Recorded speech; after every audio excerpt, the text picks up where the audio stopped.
A soldier survived the war, only to lose the one place he believed would always welcome him home. When former Army Ranger Ethan Carter returned to the small Montana town he had spent 12 years dreaming about, his own brother closed the family door in his face while the neighbors watched in silence. Branded a failure and forgotten by everyone he loved, Ethan never fought back. Instead, he quietly chose kindness over bitterness, unaware that one hidden act of compassion would uncover a classified secret, restore a fallen hero's honor, and force an entire town to confront the truth they had buried for far too long. The first snow hadn't fallen yet, but autumn had already stripped the cottonwoods bare. Their branches stretched across the gray Montana sky like old hands reaching for something they could no longer hold.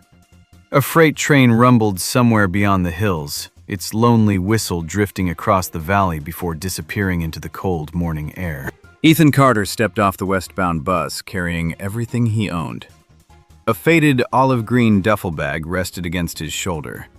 In one hand, he carried a carefully folded American flag sealed inside a clear protective case.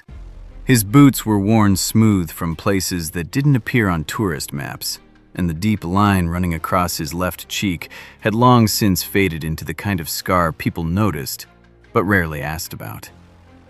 Ashford, Montana looked almost exactly as he remembered.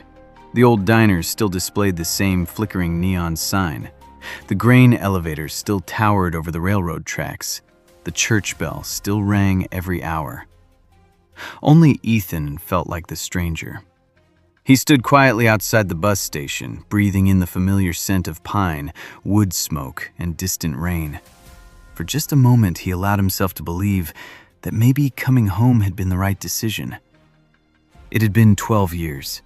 12 years since he had driven away wearing an Army Ranger uniform. 12 years since Afghanistan had become more familiar than Montana. 12 years since he had promised his father, "I'll come home." He adjusted the duffel on his shoulder and started walking toward the Carter family farm. Every step carried another memory. The creek where he learned to fish. The baseball field where his father had taught him to swing. The white church where his mother used to sing every Sunday before illness took her far too soon. Nothing had changed. Except him. The farmhouse appeared beyond a line of golden aspens, its weathered red barn standing proudly beside it. The porch swing still hung where his father had built it decades earlier. For the first time in years, Ethan smiled. He climbed the wooden steps slowly and knocked. Footsteps approached. The front door opened. His younger brother, Luke Carter, stared at him as though he'd seen a ghost. Neither man spoke. The silence stretched between them until the autumn wind filled it instead. "Ethan?" His voice carried disbelief before it hardened into something colder. "You've got some nerve coming back here." Ethan offered the smallest smile. "Good to see you too, Luke." Luke didn't smile back. "What do you want?" "I just wanted to come home." "There isn't one." The words landed harder than any blow Ethan had ever taken. "I thought maybe..." "You thought wrong." Behind Luke, Ethan caught sight of the family photographs still hanging in the hallway. Their mother, their father, two boys grinning beside a pickup truck. A lifetime that no longer belonged to him. "I heard Dad passed," Ethan said quietly. Luke's jaw tightened. "You heard?" "I was overseas." "You could have ridden." "I wasn't allowed." "You always have an excuse." Neighbors across the road had begun slowing their trucks. Curtains shifted, porch doors opened. Small towns noticed everything. Luke stepped onto the porch, pulling the door nearly shut behind him. "You know what happened after you disappeared?" Ethan remained silent. "Dad worked himself into the ground trying to save this place." Luke pointed toward the weathered fields. "We lost half the land." His voice cracked. "He died believing his oldest son abandoned him." Ethan lowered his eyes. There were truths he could never explain. There were promises he'd made that still bound him. I'm sorry. Luke laughed bitterly. Sorry? You think that's enough? Ethan looked toward the mountains instead of defending himself. The silence said more than words ever could. You should leave. Luke, no. His younger brother's voice echoed across the yard. You don't get to come back here after 12 years pretending everything's okay. Another truck slowed along the road. An elderly neighbor recognized Ethan. Whispers spread almost immediately. That's the Carter boy. I heard he never came home. Didn't something happen in the army? I thought he was discharged. I heard he... Rumors filled the empty spaces facts never reached. Luke folded his arms. This isn't your home anymore. Ethan nodded once. He didn't argue. He didn't ask for another chance.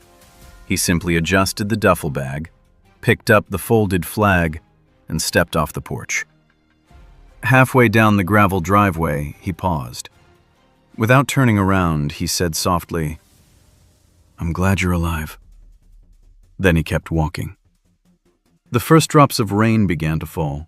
By the time he reached Main Street, the cold drizzle had become a steady autumn shower.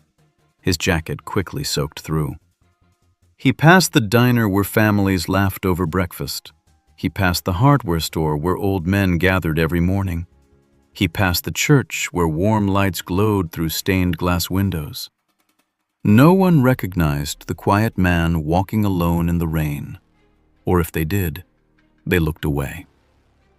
Near sunset, Ethan reached the abandoned bus shelter beside the old railroad tracks. Its cracked glass panels rattled whenever freight trains rolled past. A wooden bench leaned unevenly against one wall. It wasn't much, but it was dry. He set down his duffel, carefully placed the folded flag beside him, then leaned back against the cold concrete wall.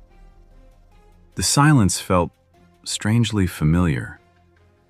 Out there, silence often meant danger. Here, it only meant loneliness. As darkness settled across Ashford, another train thundered through town. Its horn echoed over the valley. Ethan's breathing changed. For an instant, the bus shelter disappeared. Dust, rotor blades, radio chatter, someone yelling his name. His fingers tightened around the edge of the bench. Then the train was gone. The shelter returned. Rain continued tapping against the glass. He closed his eyes until his heartbeat slowed again. Morning came slowly beneath a sky the color of steel. Ethan had barely slept. He stood, stretched his aching back, and noticed movement near the far end of the platform. An elderly man wearing several mismatched coats had collapsed beside a trash can. His shopping cart lay tipped over. A faded Marine Corps cap rested in the puddles. Without hesitation, Ethan crossed the platform. "Sir?" No response. The old man's hands trembled violently from the cold.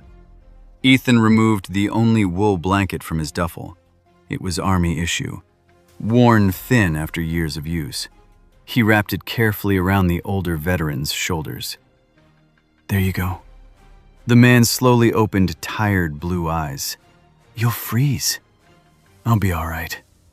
Ethan helped him sit upright. From his own backpack, he pulled the last unopened bottle of water and half a package of crackers. "Take these." The older man looked at him for a long moment. "You served?" Ethan glanced down at the blanket now wrapped around the stranger. "A long time ago."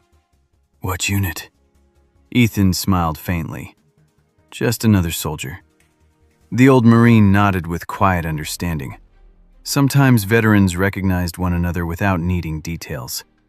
Across the street, hidden beneath the awning of the local newspaper office, photographer Emily Harper lifted her camera. She had originally come hoping to capture sunrise over the railroad bridge. Instead, she watched one homeless-looking man quietly give away the only blanket he owned.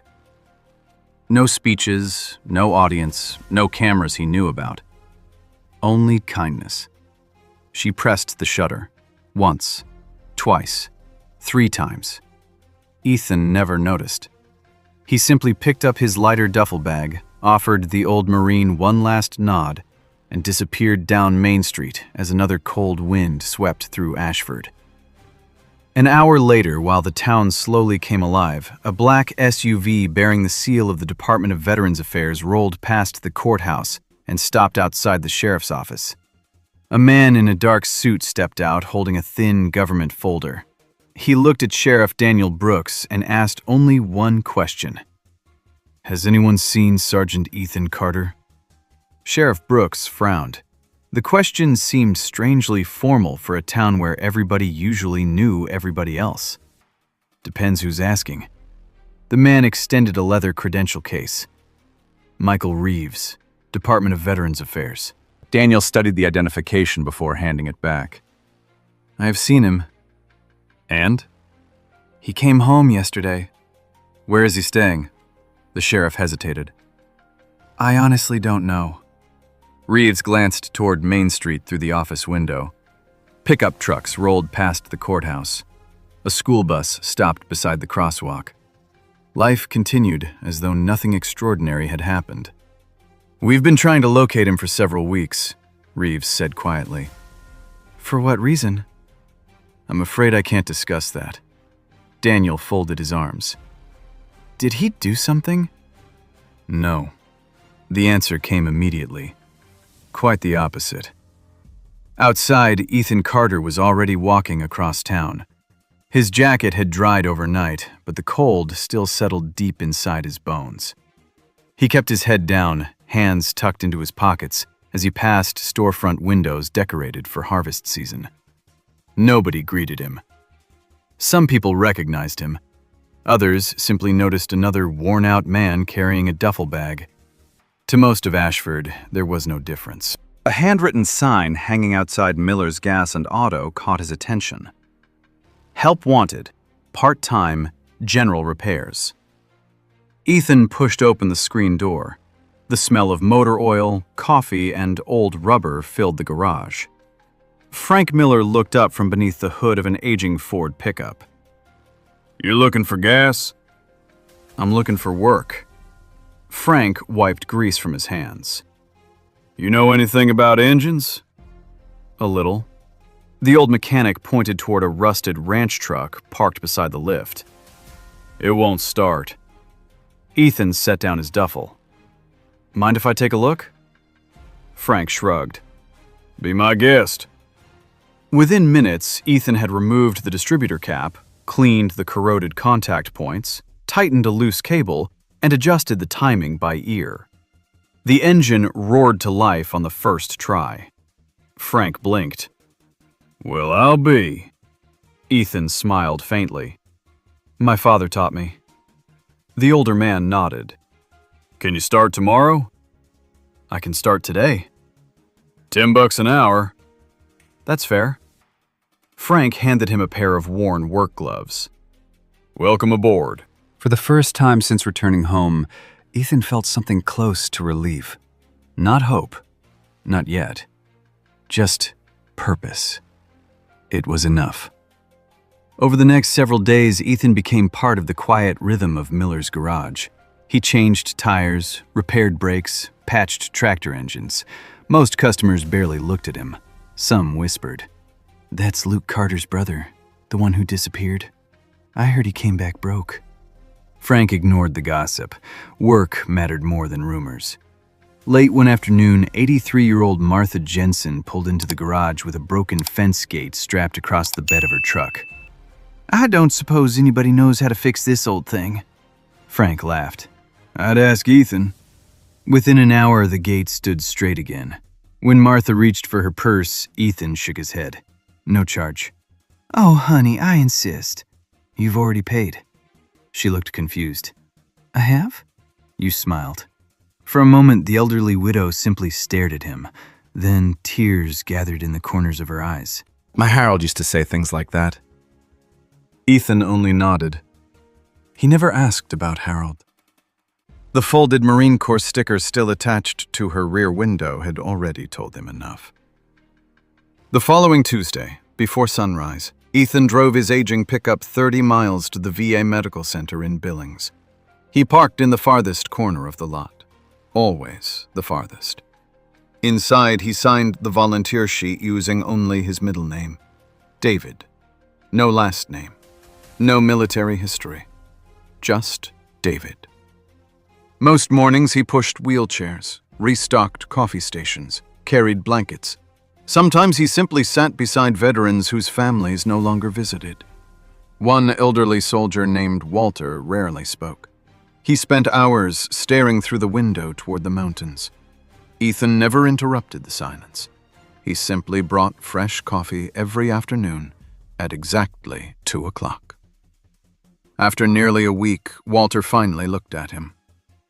"You served." Ethan smiled. "A long time ago." "What branch?" "Army."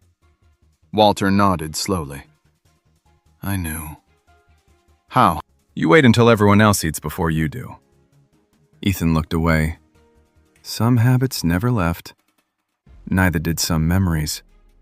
On Friday evening, Ashford High hosted its annual homecoming football game. The entire town gathered beneath bright stadium lights. Marching bands played, children laughed, fireworks exploded overhead after halftime. The first blast froze Ethan where he stood beside his pickup. Light, sound, smoke. Suddenly, Montana disappeared. Another explosion echoed across his memory. Dust filled the air. Someone screamed for a medic. A helicopter circled overhead. "Ethan!" The voice sounded so real he almost turned. Instead, he closed his eyes, breathed once, twice, 3 times. When he opened them again, he wasn't in Afghanistan. He was standing alone beside Miller's garage. The fireworks continued. He quietly climbed into his truck and drove away before anyone noticed. The next morning, he parked near the edge of Main Street to avoid the Saturday crowds. As he crossed toward the hardware store, a small red ball bounced into the highway. A little girl, no older than 6, chased after it without looking. A delivery truck rounded the corner. Its horn blasted. People shouted. Everything happened in seconds. Ethan moved before his mind had time to think. He sprinted across the pavement, scooped the little girl into his arms, rolled onto the grassy shoulder just as the truck braked hard several yards away. Silence. Then crying. The little girl clung tightly to his jacket. "My ball." Ethan smiled gently. "It's okay." He picked up the red rubber ball and handed it back. "There you go." A young mother came running, tears streaming down her face. "Oh my God, Emily!" She wrapped her daughter in her arms before looking up. "Thank you." But Ethan was already walking away. "Wait!" He didn't. Recognition had never been why he acted. Across the street, another pair of eyes had witnessed everything. Sarah Collins lowered her notebook. She had arrived to interview the owner of the bakery about the upcoming Harvest Festival. Instead, she had watched the same quiet man from the newspaper photograph save a child's life. She recognized him immediately. The blanket, the old Marine, the railroad station. Now this. She looked down at the photograph folded inside her folder. The man giving away his only blanket. Who was he? That evening, she began asking questions. Frank Miller spoke highly of Ethan. Mrs. Jensen called him the kindest young man she'd met in years. The VA volunteers knew him only as David. Nobody seemed to know anything beyond that, which made Sarah even more curious. She requested Ethan Carter's military records through public channels. The response arrived surprisingly fast. Access restricted. Several pages followed. Entire sections had been blacked out. Dates missing. Locations removed. Commendations unavailable. Classification level. Restricted by Department of Defense. Sarah stared at the screen. Veterans usually had records. This looked more like someone had erased an entire life. Across the country, inside a secure federal office outside Washington, D.C., another file rested upon a polished oak desk. A senior official removed his reading glasses. "We've found him." Across the table, a gray-haired military liaison looked up. "In Montana?" "Yes. The official slowly closed Ethan Carter's classified file. 12 years is long enough. He signed a single authorization form. At the bottom of the page, one sentence appeared beneath his signature. Reopen complete service record for review. Within seconds, the encrypted request began moving through military archives that had remained untouched for over a decade. Back in Ashford, Ethan sat alone inside his pickup beneath a sky filled with unfamiliar stars. He didn't know that someone was writing about him.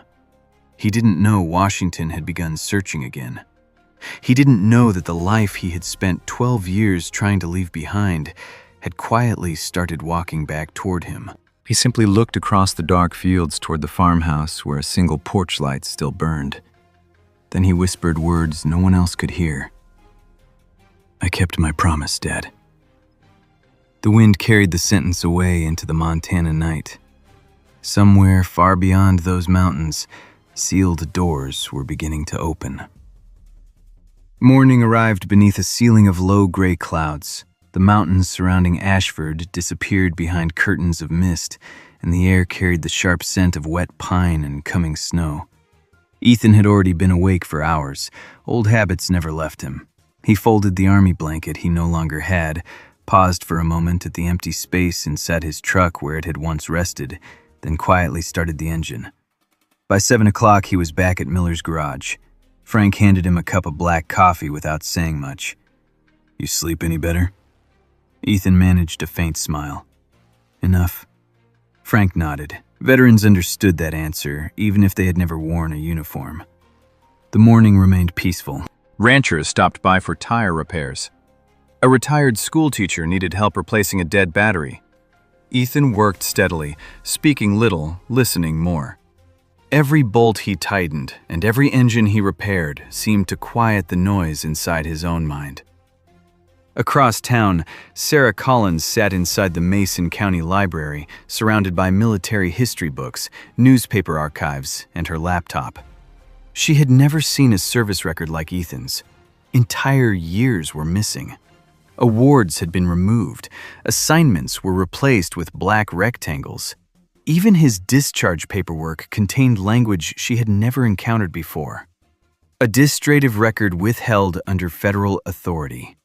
She leaned back in her chair. "What were you involved in?"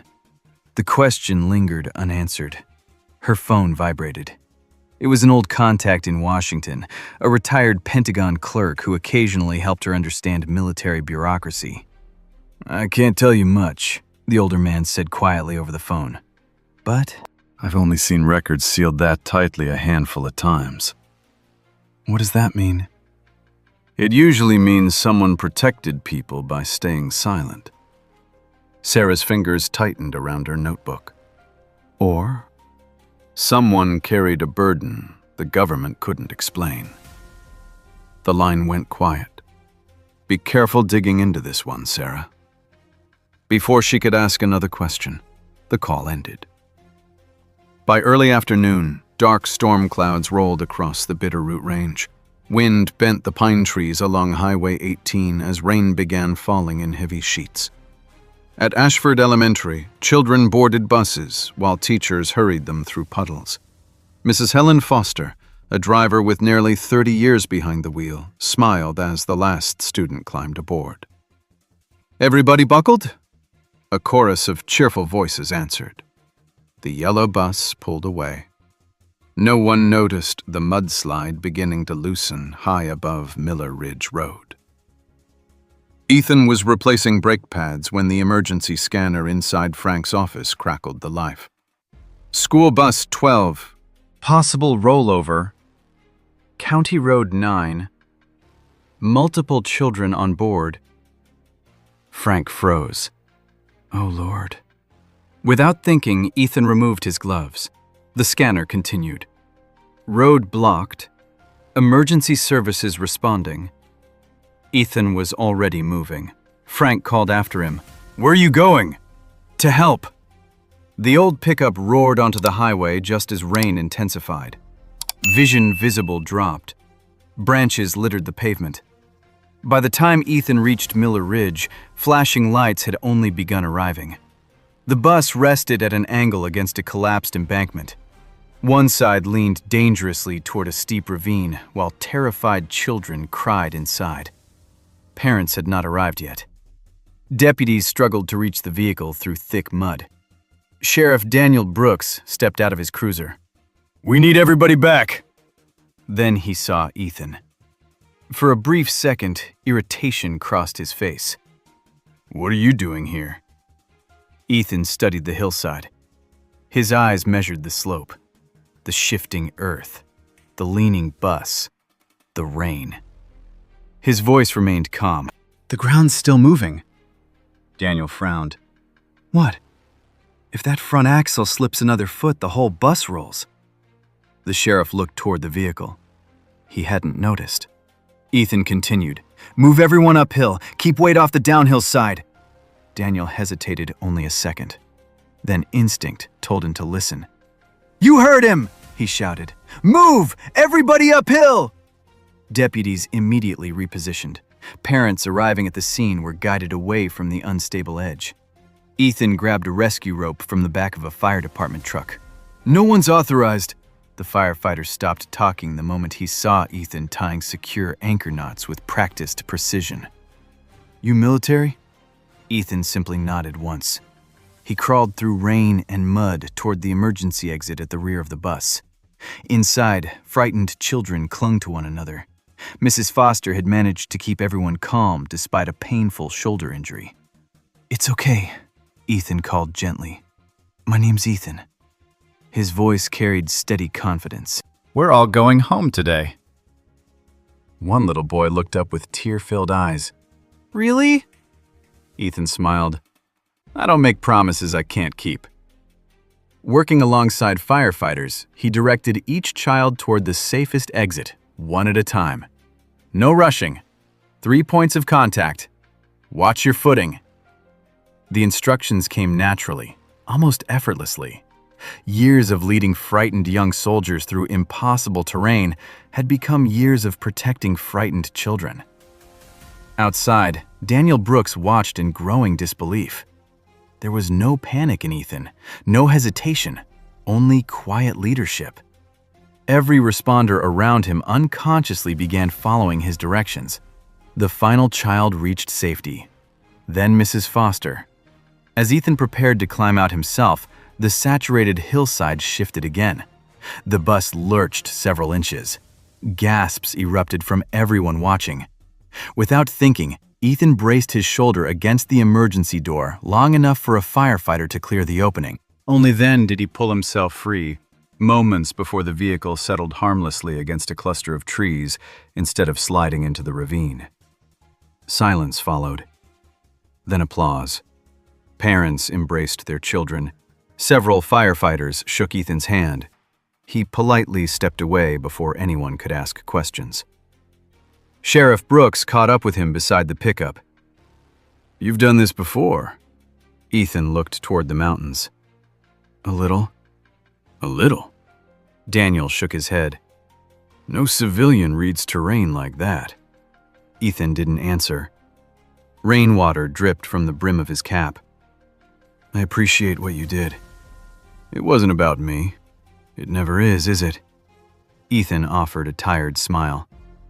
"Take care of those kids." Then he climbed into his truck and drove away before television cameras reached the scene.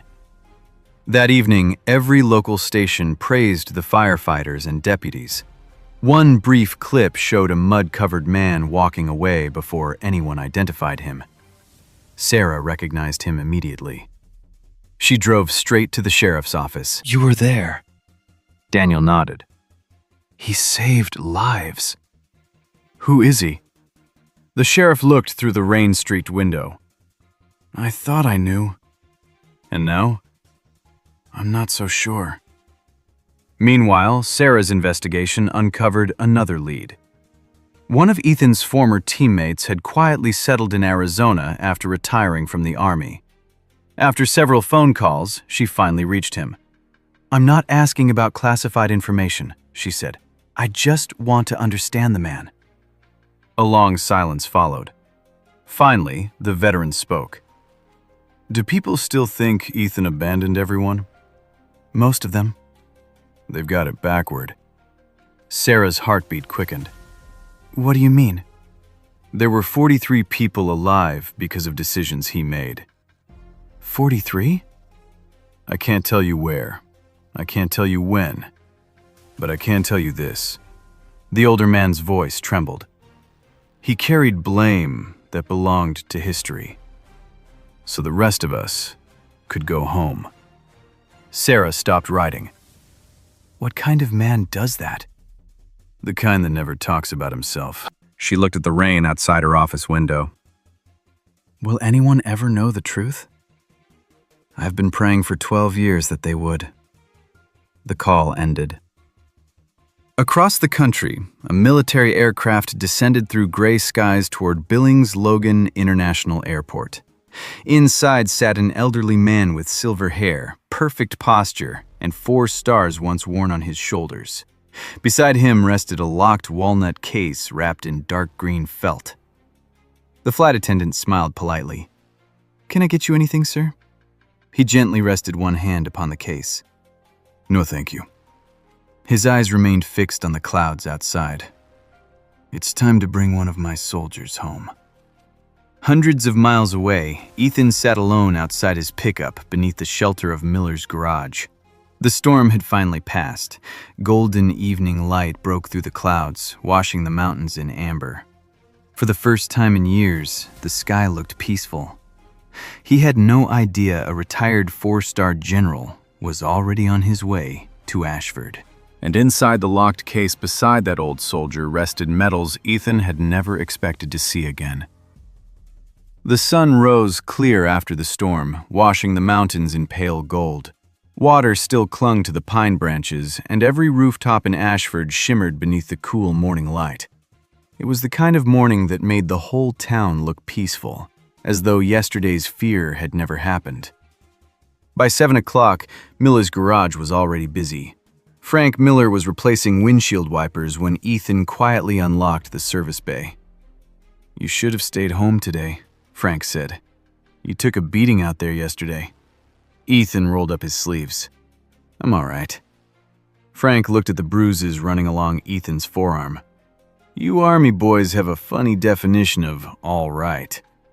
Ethan answered with the smallest smile. "I've had worse days." Before Frank could reply, a convoy of black SUVs slowly turned onto Main Street. People stopped walking. Shop owners stepped outside. The vehicles didn't belong in Ashford. The lead SUV parked beside the courthouse. A tall, elderly man stepped out wearing a dark overcoat over an immaculate military uniform. Though retired, every movement still carried the quiet discipline of decades in command. General William Harper looked across the town square for several long seconds. Nothing had changed, except one soldier. Sheriff Daniel Brooks approached first. "General Harper?" The older man extended his hand. "Sheriff, I wasn't expecting Washington." "I didn't come from Washington." "Then where?" "I came because I owe one of your citizens something that should have been given years ago." Daniel understood immediately. "Ethan." The general nodded once. "Where is he?" "Working." "Of course he is." No reporters had been invited. No television crews had been called. Yet somehow, word spread through Ashford faster than the church bells. People gathered quietly outside Miller's garage. Ethan was underneath a pickup replacing a brake line when he heard footsteps. He slid out, wiping grease from his hands. Then he froze. General Harper stood only a few feet away. Time seemed to stop. For a long moment, neither man spoke. Finally, the general smiled. "Sergeant Carter." Ethan instinctively straightened. "Sir." "You still stand at attention." "You taught us to." The old general laughed softly. "I suppose I did."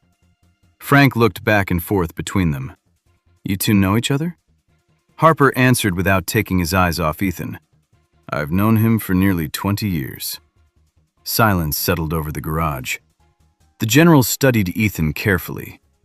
You've gotten older. So have you, sir. Fair enough. Harper looked around the garage. You've been repairing trucks? They needed fixing.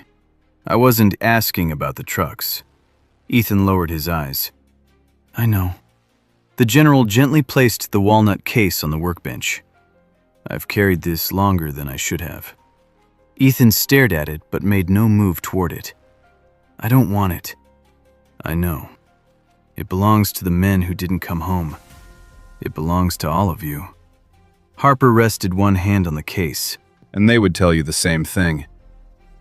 Outside, more townspeople gathered. Luke Carter stood near the back of the crowd. He hadn't planned on coming. Curiosity had simply brought him there. Sarah Collins arrived moments later, with her camera tucked under one arm, though she never lifted it. Some moments deserved witnesses more than photographs. General Harper finally opened the walnut case. Inside, resting against dark blue velvet, lay several military decorations. A silver star, a bronze star with Valor, a Purple Heart, campaign ribbons, unit citations. Everything perfectly preserved. A collective gasp moved through the crowd. Frank whispered under his breath, "My God." Luke's face turned pale. He had never seen those medals before. Neither had anyone else. Harper carefully lifted the silver star. This was approved 12 years ago. No one spoke. It was never presented. He looked toward Ethan. "Because your mission remained classified." Sarah's heartbeat quickened. The general slowly turned toward the crowd. I believe this town deserves to know something. Every eye remained fixed upon him. 12 years ago, Sergeant Ethan Carter led one of the most dangerous recovery operations our Special Operations Command has ever undertaken. He paused. There are details I still cannot discuss, but there are truths that no longer belong behind locked doors. The morning breeze stirred the American flag above the courthouse. Harper continued. When communications failed, when extraction became impossible, and when several wounded Americans faced being left behind, he looked directly at Ethan. This man refused evacuation. The crowd stood motionless. He carried wounded soldiers to safety, one after another. No one ordered him to stay. He simply did. Ethan shifted uncomfortably. "Sir?" The general gently raised one hand. "You've been silent long enough." He turned back toward the town. When investigators reviewed the operation afterward, Sergeant Carter accepted responsibility for decisions that protected surviving members of his team. Luke frowned. "What does that mean?" "It means," Harper answered, "that he willingly carried public suspicion rather than expose classified operations that could have endangered lives." Sarah slowly lowered her notebook. "So the rumors were never true." The words echoed across the square. Harper's voice remained calm.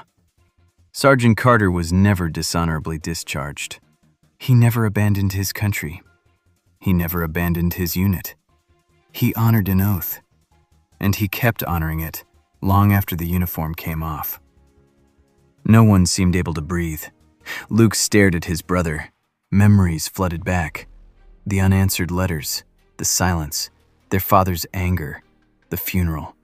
The years spent believing Ethan had chosen not to come home. His voice barely worked. "Why didn't you tell us?" Ethan looked at him with tired eyes. "I couldn't. You could have said something. I gave my word." Luke shook his head. "For 12 years? For as long as it took." Another silence settled. Not empty this time. Heavy. Reverent. Sarah quietly asked the question no one else dared. "What happened after he came home?" General Harper smiled sadly. "He disappeared." The crowd looked confused. He declined interviews, He refused speaking engagements. He turned down every veterans organization that wanted to honor him. Why? Harper answered without hesitation. Because he believed every medal he received belonged equally to men whose names would never be publicly known. Frank looked toward Ethan. You never told any of us.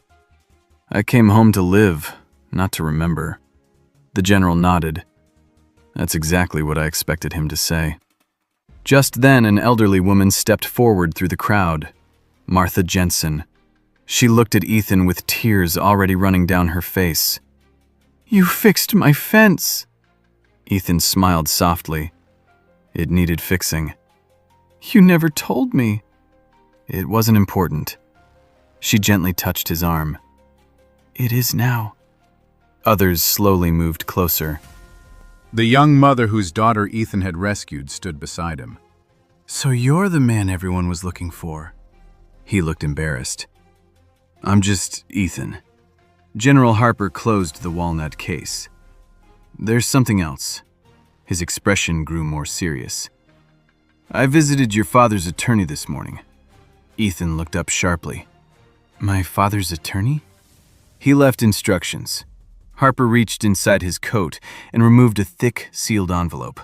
Across the front, written in careful handwriting faded by time, were 5 simple words. For my son, Ethan. The handwriting was unmistakable. His father's. Ethan's hands trembled. I've never seen that. You weren't supposed to. The general held the envelope, but did not hand it over. Your father instructed that it remain sealed until certain federal restrictions were lifted. Luke stared in disbelief. Dad knew? Harper nodded. Not everything, but enough. The general looked at both brothers. He believed in his son until the day he died. Luke covered his mouth. The years of anger suddenly felt impossibly heavy. I told him... His voice broke. I told him Ethan didn't care. No one answered. Some regrets could not be softened. General Harper finally placed the envelope into Ethan's hands. I think your father has been waiting a very long time for you to read this. Ethan held the letter carefully, almost afraid it might disappear.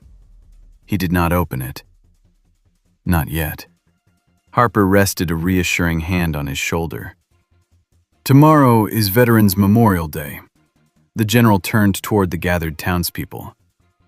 I've asked permission to speak during the ceremony. Mayor Helen Crawford stepped forward. You don't need permission anymore. Harper nodded gratefully. Good. He looked back at Ethan. There is one final truth. The words instantly drew everyone's attention. It remained classified longer than everything else. Sarah's pulse quickened. Luke looked from the general to Ethan. What truth? Harper's eyes settled on the unopened letter still resting in Ethan's hands. The one thing even your own family has never been told. The town square fell completely silent. And tomorrow, he paused, the whole country will finally know why Sergeant Ethan Carter chose to carry a burden no father should ever have asked his son to bear. No one moved as the church bell struck noon. Above them, the American flag fluttered gently against a sky that had finally cleared. For the first time in 12 years, Ashford waited not for another rumor, but for the truth.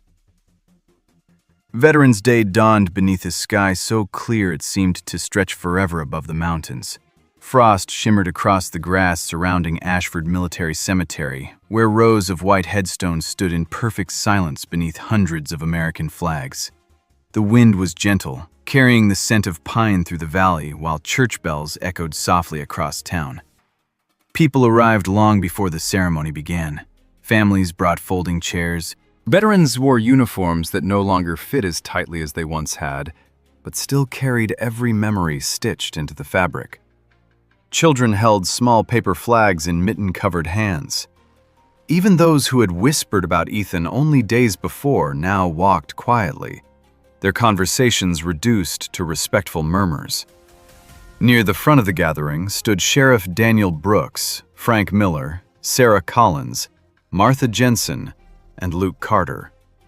Luke had barely slept. The sealed letter from their father haunted every thought he had. A military honor guard marched into position. The sound of polished shoes meeting stone echoed through the cemetery.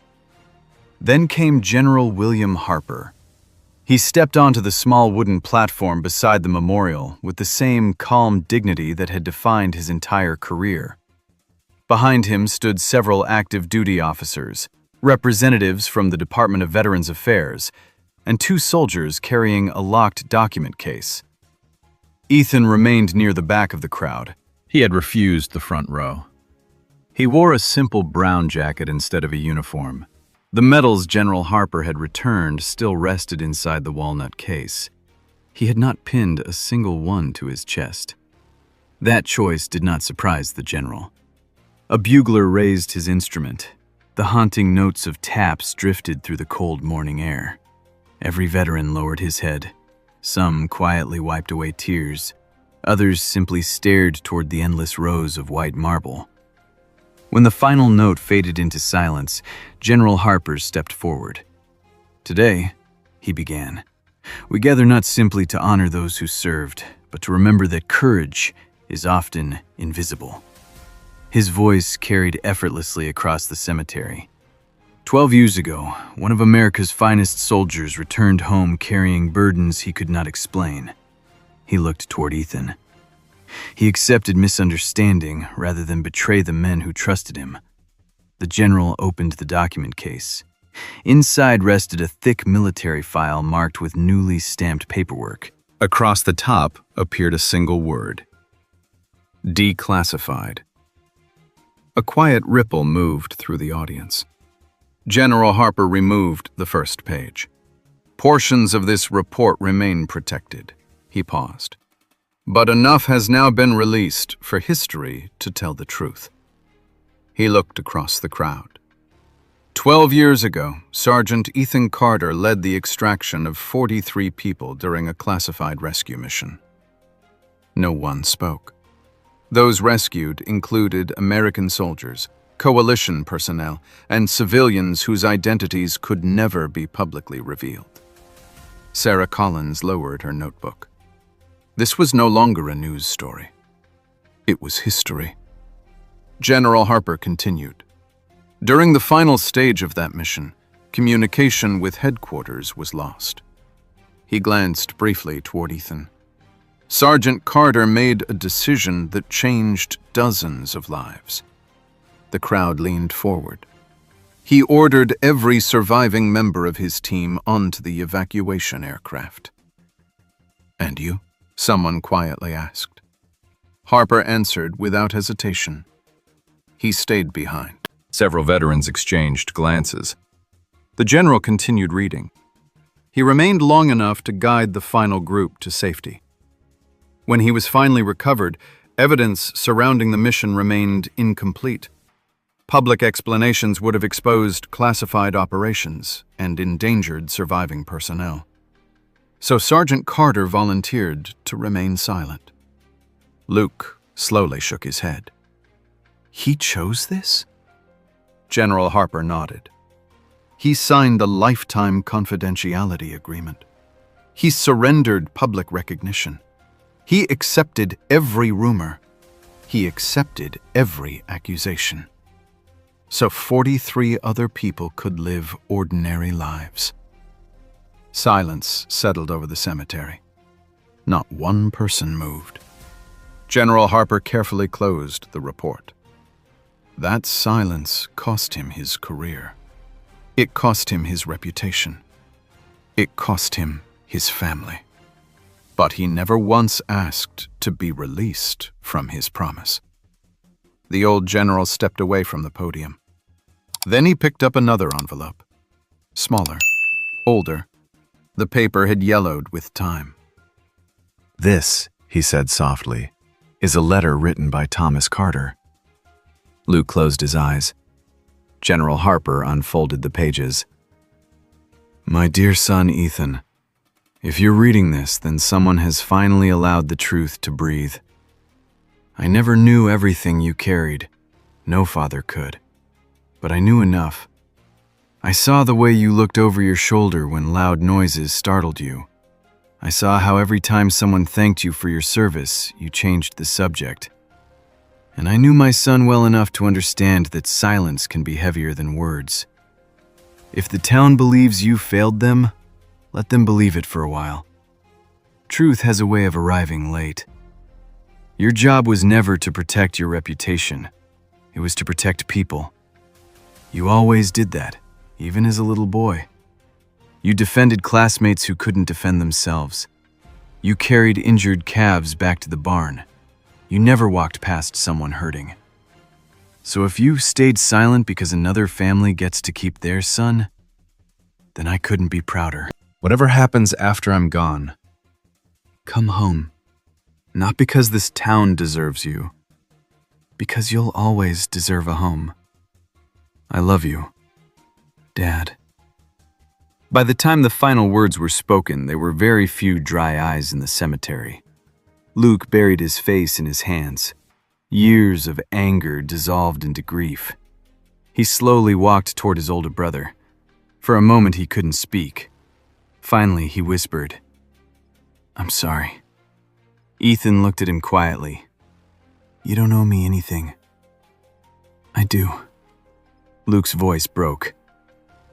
"I believed the rumors. I blamed you. I shut the door." Tears rolled freely down his face. "I shut the door on my own brother." Ethan stepped forward. Without another word, he embraced him. The crowd applauded softly, not because forgiveness had erased the past, but because it had finally made room for the future. Mayor Helen Crawford approached the podium next. "On behalf of the people of Ashford," she paused to steady her voice, "we acknowledge that we judged before we understood. We allowed silence to become suspicion. We allowed rumors to replace compassion." She looked directly at Ethan. "We cannot change those 12 years, but we can choose what happens next." She nodded toward representatives from the Department of Veterans Affairs. A blue cloth covering a bronze plaque was gently removed. The inscription read, "The Carter Veterans Outreach Center, dedicated to the men and women who returned carrying invisible wounds, in honor of Ethan Carter's fallen brothers in arms." Ethan immediately noticed something. His own name appeared only once. His unit appeared first, exactly as he would have wanted. General Harper smiled. "I thought you'd approve." Ethan quietly nodded. "I do." After the ceremony ended, reporters waited patiently. Several national networks requested interviews. A television producer offered to tell his story. Another wanted a documentary. Ethan politely declined every one. "I appreciate it," he said, "but there are thousands of veterans whose names you'll never know. They deserve your cameras too." As the crowd slowly dispersed, Ethan noticed a young man standing alone beneath a maple tree, perhaps 25 years old, unshaven, thin. His backpack rested beside worn boots. The young veteran stared at the ground while everyone else celebrated. No one seemed to notice him. Ethan walked over. The younger man looked nervous. I wasn't sure if I belonged here." "You served?" The young man nodded. "2 tours. Recently?" "Last year." Neither spoke for several seconds. Then Ethan asked the same simple question that had quietly defined every choice he had made since returning home. "Have you eaten today?" The young veteran looked surprised. "No, sir." Ethan smiled gently. "Come on, there's a diner in town. They still make the best beef stew in Montana." The younger man laughed for the first time in what felt like months. "I'd like that." Together they began walking toward town. Neither looked back. As they passed the cemetery gates, the morning sun climbed above the mountains, casting warm light across every headstone. Ethan stopped briefly beside the memorial wall. He opened the walnut case one final time. One by one, he removed every medal. Instead of placing them on his jacket, he carefully laid them beneath the engraved names of the men who never returned. They belong here, he whispered. The breeze lifted the edge of a nearby American flag. Somewhere in the distance, another freight train sounded its familiar whistle. This time, Ethan did not flinch. He simply smiled. Then he closed the empty walnut case, picked it up beneath one arm, and continued walking beside the young veteran toward the newly opened outreach center. Behind them, the flags continued waving over the quiet cemetery. Ahead of them, a new beginning waited. The greatest heroes, Ethan realized, were never the ones who demanded to be remembered. They were the ones who quietly made sure no one else would ever have to walk home alone. When Ethan Carter placed his medals beneath the names of his fallen brothers, instead of wearing them himself, he showed that true honor is measured by who you lift up, not by what you receive. Even after his name was cleared, his first instinct was still to ask a struggling young veteran, "Have you eaten today?"